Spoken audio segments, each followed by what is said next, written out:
मैं खेसारी लाल यादव और आप सब ढेर सारा सब्सक्राइब करिए और ढेर सारा प्यार दीजिए जिस तरह आप मुझे नमस्कार प्रणाम।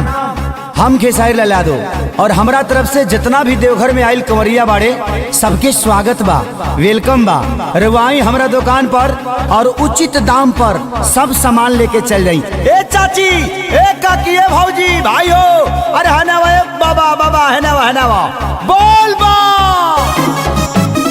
बोल बा। ए बा अरे हेले आवो व्यवस्था बा कांवर टांगे के हई बिना लहसुन के लिट्टी चोखा खा के जा। चाय गरम शंखा पोला ए बम हेने आवा हेने चला।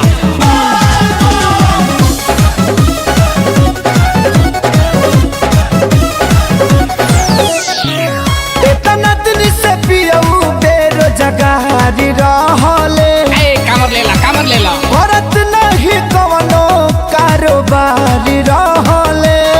ए बम भौजी खातिर चूड़ी ले लो। इतना दिन से पियऊ बेरोजगारी रहले, ए शिविर में आवो। औरत नहीं कवनो कारोबारी रहले। सब व्यवस्था बा हमनी के ऊपर भोला जी दे दिहले ध्यान, अरे दे दिहले ध्यान। देवघर में खुल गइल बाटे सैया के हमरा कांवर के दुकान।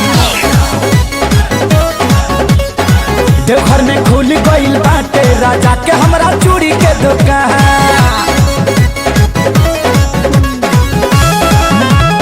ए काकी बम तनी नगी पतोहिया खातिर टिकुली से नूर ले लो।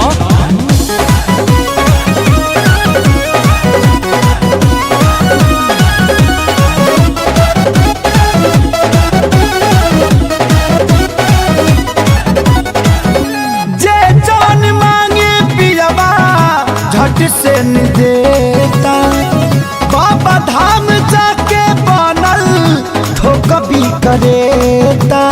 ए होलसेल में लीजिए, सारा सामान उपलब्ध है।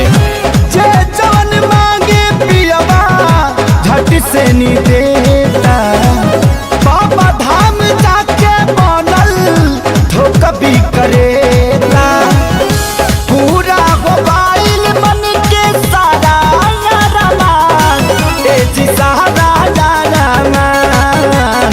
देवघर में खोल ले बाड़े राजा जी हमर पेड़ा के दुकान। देवघर में खोल ले बाड़े राजा जी शंखा पोला के दुकान। हेलो एक लड़का खो गया है जिसका नाम नीलकमल है। अगर किसी भी बम को मिले तो शिविर में लाने का कष्ट करें। उनके माता पिता बहुत देर से परेशान हैं।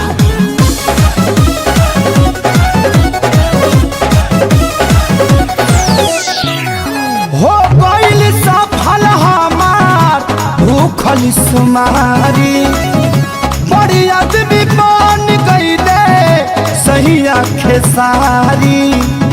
चूड़ा पैरा ले लो। हो गइल सफल हमार भूखल सुमारी, बड़ी आदमी बन गइले सही आँखें सारी। यादो राज सोनू आशीष पर भइले मेहरबान, अरे भइले मेहरबान। देवघर में खुल गइल बाटे सैया के हमरा से नूर के दुकान। देवघर में खुल गइल बाटे राजा के हमरा चूड़ा के दुकान।